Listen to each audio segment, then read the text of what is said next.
Year 4. So we're going to continue reading Demon Dentist today, and we're going to be reading chapters 3 and 4 for our English. So chapter 3 is called Whiter Than White. And remember, you can follow along on the PDF document as well, or you can read it yourself or just listen. It's up to you. So, Whiter Than White. The whole of the lower school was gathered in the hall. The few hundred children were sitting in rows of chairs awaiting the guest speaker. No one interesting ever visited Alfie's school. On prize-giving day, the guest of honour had been a man who made the cardboard of cornflake packets. The cornflake cardboard man's speech was so mind-numbingly boring, even he fell asleep during it. Today there was a talk from the town's new dentist. It was to be a lecture about looking after your teeth. Not wildly interesting, but at least it meant that they were out of lessons for a while, thought Alfie. Not liking dentists, Alfie sat himself right in the back row, in the bedraggled school uniform. His shirt was once white, but had long since gone grey. His jumper was full of holes, his blazer was torn in several places. His trousers were too short for him. Nevertheless, Alfie's father had taught him to wear his uniform with pride.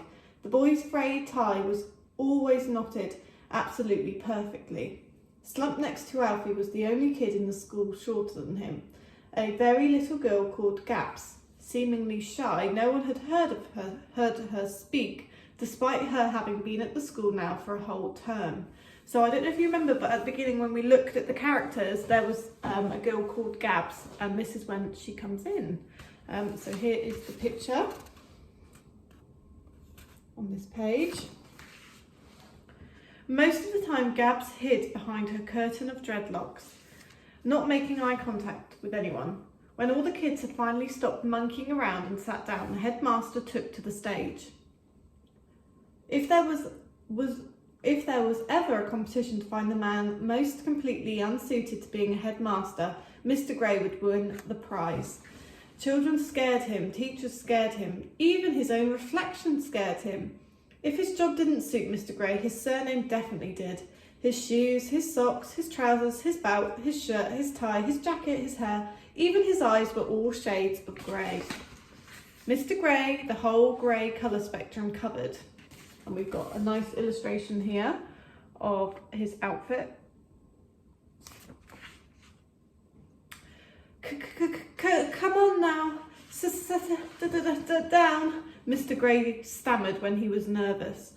Nothing made him more nervous than having to speak in front of the whole school. Legend had it that one day the school inspectors visited and they actually found him hiding under his desk pretending to be a footstool.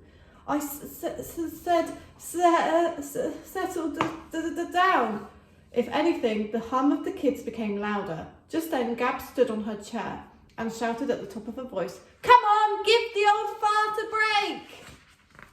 It might not have been the most flattering choice of words, but the headmaster allowed himself a brief flicker of a smile, but all the kids at last fell silent. Everyone looked at Gabs as she sat back down. After the outburst, the girl was now surrounded by the strange glow of celebrity. And that's what Gabs looked like when she was shouting. Good, continued Mr. Gray in his grey voice. A bit less of the old though, thank you, Gabriella. Now, as a special treat for you, with a talk about looking after your teeth, here is the town's new dentist. Please give a huge school welcome to the lovely Miss Root. As the headmaster scuttered off, there was a short burst of applause. Soon this was drowned out by the discordant speaking sound of the very back of the hall. One by one, the kids turned around. A lady was pushing a shiny metal trolley down through the parted sea of chairs. One of the wheels was catching on the wooden floor, and the high-pitched squeal was so brain-aching, some of the children even put their fingers in their ears. The sound was like someone scratching their fingernails down a blackboard.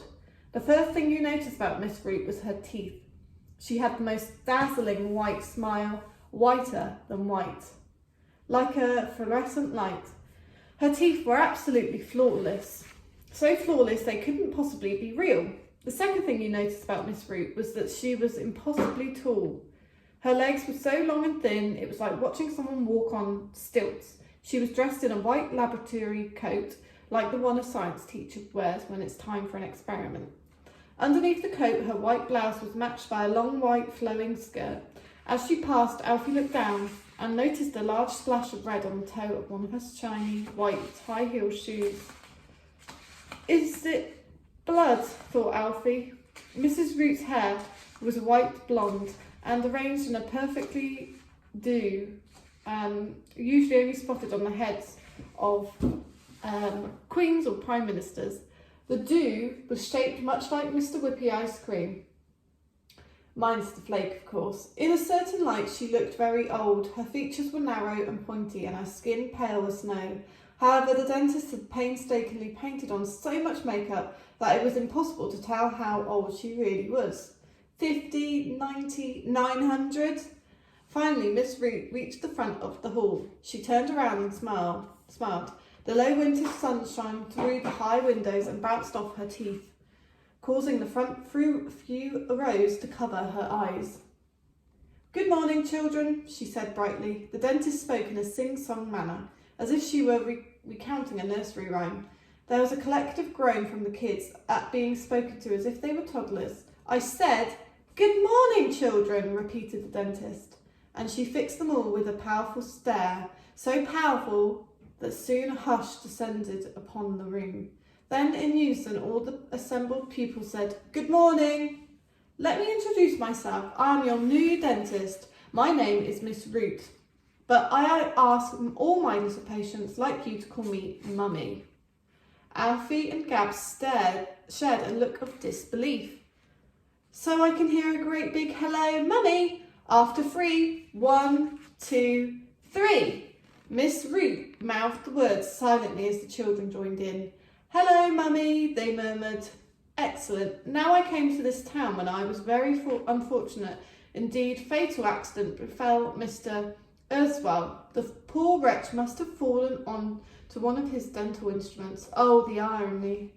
Oh, of course there's no need to go into all the gory details, but suffice it to say, Mr. Earthwell was found lying on the floor in his surgery in a huge pool of blood. The dental probe was embedded deep in his heart." Oh dear. So there's Miss Root with all the children in assembly. Now, I'm not sure that was an accident that happened to the old dentist. A deafening silence descended on the hall. Alfie gulped. It was a horrifying image. Mr. Earthwell may have been old and doddery, but he could have really accidentally stabbed himself in the heart. "Mummy, would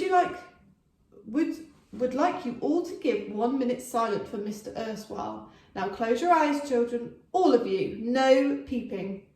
Alfie didn't trust Miss Root enough to close his eyes, nor did Gabs, but screwed up their faces and squinted. From out the tiny slits in their eyelids, Alfie spied something very strange. Instead of standing at the front with her own eyes closed, Miss Root tiptoed around the room, inspecting all the children's teeth. When she finally reached Alfie's row at the back, the boy squealed, his eyes tightly shut for the fear of getting into trouble. Miss Root must have lingered looking at his rotten set, as the boy could feel her cold breath on his face for a while before she tiptoed back to the front of the hall. "And that's 1 minute," the dentist announced. "Thank you, children. You can open your eyes." Alfie and Gabs looked at each other again. They were the only two kids who had witnessed Miss Root's particular behaviour. So there's Miss Root examining Alfie's teeth. Okay, so now we've got our chapter Blacker Than Black.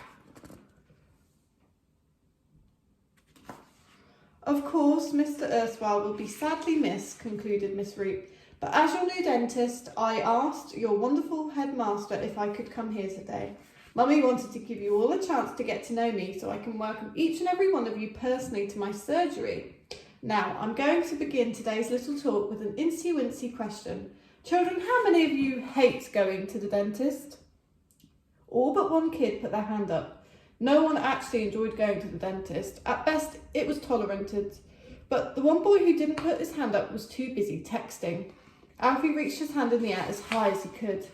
"Oh, so many hands, ha ha," she laughed, though not in a way that suggested really that she found it funny. "So how many of you really, really, really hate going to the dentist?" Miss Root said in the sing-song voice of hers. Most of the hands stayed up, and Alfie actually rose out of his chair so his hand would be the highest. This boy was the king of really, really hating going to the dentist. After all, he had the wrong tooth pulled out. No one in the known universe hated going to the dentist more than Alfie. "Ho, ho, ho," said the dentist. "Who on earth says ho, ho, ho?" whispered Alfie to Gabs. "So lame," replied the little girl. "Well, Mummy is here today to tell you that there is absolutely nothing to be scared of."